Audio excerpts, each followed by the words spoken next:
You gotta do it again? Hey everybody, it's Petey from the Spin Rack, and we also have. Calvin Ellis ready to dun, dun, dun, dun, dun, dun. So we're gonna do the Indiana Jones trailer. Hold on, got too many things I need to work on at the same time. So let's hook it up. Seeing picture, right? Yep. All right, great. Ready, set, rolling. I miss the desert.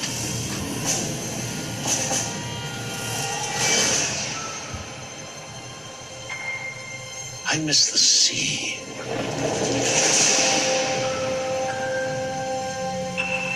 And I miss waking up every morning, wondering what wonderful adventure the new day will bring to us. Those days have come and gone. Perhaps, perhaps not. I don't believe in magic. But a few times in my life,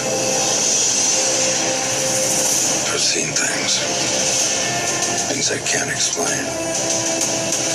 And I've come to believe it's not so much what you believe.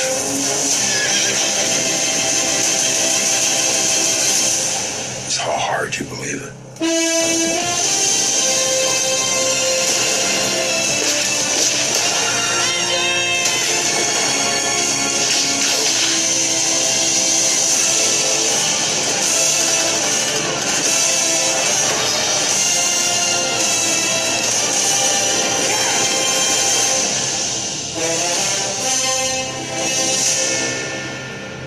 Who is this man? I'm her godfather. related. Get back.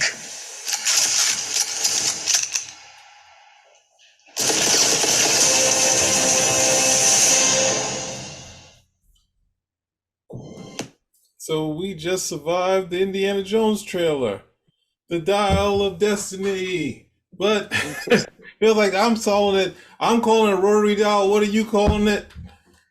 Sundial. All right, so that's my only thing. I think it's a soft title, but at the same time, if you think about the way you said it, it sounds some more grandeur to it. What do you think? Uh, I'm gonna sound like a skipping record, but I gotta see more. I got some red flags. I have some reservations. Reservation number one, Phoebe Waller Bridges. Anytime I see her attached to something, like, okay, what is this Fleabag chick gonna do this time? We're writing what kind of nonsense is she gonna insert in here? And I really don't see her playing off Harrison Ford or her character playing off Indiana Jones. Sean Connery was probably the best. Then Short Round, and then Marion from the first film. But I just don't see it. I don't see it. So I would have to definitely some more and see some more. And I still have PTSD from Cave of the Crystal Skulls. I still have PTSD when it comes to that.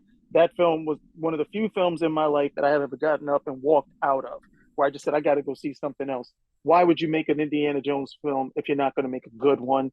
That was not a good film. So they they took me to the wall when it comes to me even watching a trailer for another Indiana Jones movie. But they got Harrison Ford back, and I have to believe that Harrison Ford doesn't want to be in a stinker again with Indiana Jones. I mean, that film was so bad it coined a phrase. What nuke the fridge from the fridge scene inside of the movie? It's like, yeah, they nuked the fridge. Yeah, right over there. It's just a bad movie at the end of the day. Oh well, but you got to keep that in the past, keep that in the rearview mirror, and see what these guys are going to do here. And right now, I do want to see some more because I don't want to be too critical, but I do see some red flags as well. Okay, for me, let me just go back to the picture again. For me, I'm liking the trailer. It's getting close. It feels a lot closer with these type of shots. Looks very but I don't know if I don't know if it's 60s or late 50s and whatnot, but it doesn't the first I mean there's no I have no difference of opinion. The Crystal Skull thing was kind of was too much family fun. Not only bad, but trying to make it into a family fun thing where I think the other Indiana Jones, the second one was probably the darkest. And even though they had Short Round in there, it was still kind of heavy as far as what they were doing. The villains, and like even the third one, the villains are really, like really harsh. And I think when you got to Kate Blanchett's character, it was kind of a soft type of villain, a jokey type of thing, trying to get to this family thing. So I think it feels like there could be more to it, but it looks like they've gotten the right looks for this stuff so far.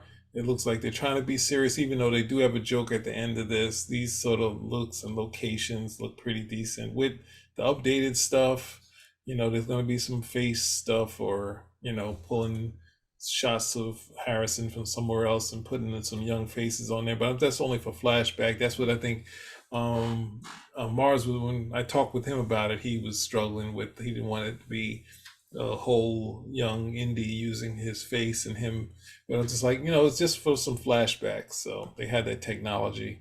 So you got some really cool sort of things that are going on here, and and villains that look tough.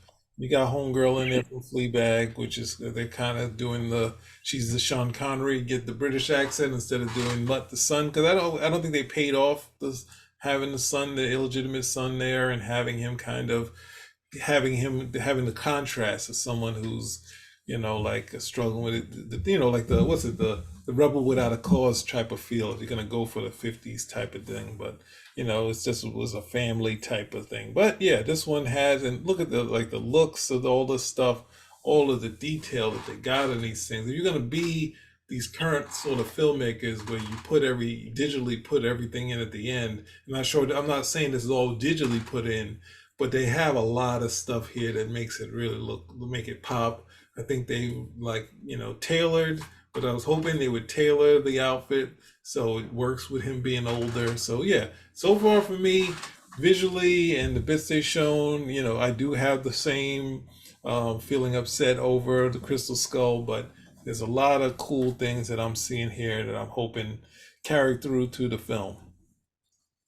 Any other thoughts? No, just I really liked I really enjoyed Last Crusade. I would like to enjoy. I thought that was a perfect ending for the franchise. They did 3 and they were out, and they did the 4th one and they were like, oh man, that was so bad. We got to try, see if we can close this on a good note. Sort of like what they did with Rocky, where if they had stopped with Rocky 3, they would have been okay. But Rocky 4 was for the money, and they got away with it, and they decided, hey, we can do one more. And Rocky 5 was trash, and they had to say, I got to come back and do Rocky Balboa, and because of that, we got Creed. So hopefully, maybe we'll do this, and we'll see something else go. I don't know. I would really love to see. I mean, was Shia LaBeouf supposed to be his son in the movie? Well, then, yeah, and the original idea came from Indy was supposed to have a daughter, the illegitimate daughter, but then they went with the son, and they wanted to play up the greaser thing. So what? So Shia LaBeouf, that was his son? Yeah. Because I walked out, wasn't 100% certain. See, that's something that's something that I would have liked to have seen maybe for this film. But because it was because it was such a stinker at the end of the day, you don't really want to revisit any of the stuff that bombed. But we'll see. We'll see where it goes from here. All right. There we go. We'll be watching some more of this when it comes out. And Hopefully it's good. Hopefully it's good. Harrison Ford is 80 years old. I don't expect to see Harrison Ford do another Indiana Jones film. So this will probably be the last one, at least with Harrison Ford. And hopefully it's a good one. Hopefully it's a good one. Yeah. The problem is don't immediately go to your average. I think we should do an episode, I guess, separately on what Tarantino was talking about with these kind of franchises not having movie stars, but it's gonna be too long to get into. All right. Who, Tarantino? Yeah, we can do that separately. Gonna do that separately. Yeah, we can do that. Tarantino, like he's got an opinion. Like, yeah, okay, yeah, we're gonna do that episode. I got something for Tarantino. All right. Spinner Rack out.